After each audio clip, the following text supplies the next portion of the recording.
ಶತರಾಜರು ಭುವನಲೋಕದಲ್ಲೂ ಹೊಗಳುತ್ತಿರುವರು ಇದು ಹೇಗುಂಟಾದ? ನಿಜ ನಿಜ ಶ್ರೀರಾಜರು, ನನ್ನ ಸತ್ಯವನ್ನು ನನ್ನ ಕೀರ್ತಿಯನ್ನು ಈ ಸತರಾಜರು ಮೂರು ಲೋಕದಲ್ಲಿಯೂ ಹೊಗಳುತ್ತಿರುವರು.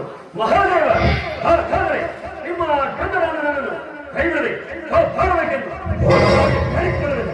ಶ್ರೀರಾಜನೇ, ಸೃಷ್ಟಿ ಲಯ ಚಿರದ್ವಾರಗಳೆಂಬ ನಾ ಮಾತಿದ ಬಡಿದಿರುವ ನನಗೆ ಅಸಾಧ್ಯವಾದದ್ದು ಯಾವುದೂ ಇಲ್ಲ. ಅದೇನು ತಿಳಿಸು.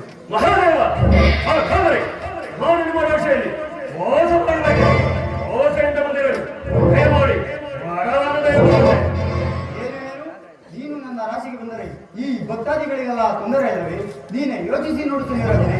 ಮಹಾದೇವ, ನೀವೇ ಹೀಗೆ ಹೇಳಿದರೆ ಈ ಲೋಕದಲ್ಲಿ ಅವರಿಗೆ ಯಾರಿರುತ್ತೆ? ಆದ್ದರಿಂದ ನಿಮ್ಮ ಶಿಷ್ಯರಾದ ನನಗೆ ವರವನ್ನು ದಯಮಾಡಿ.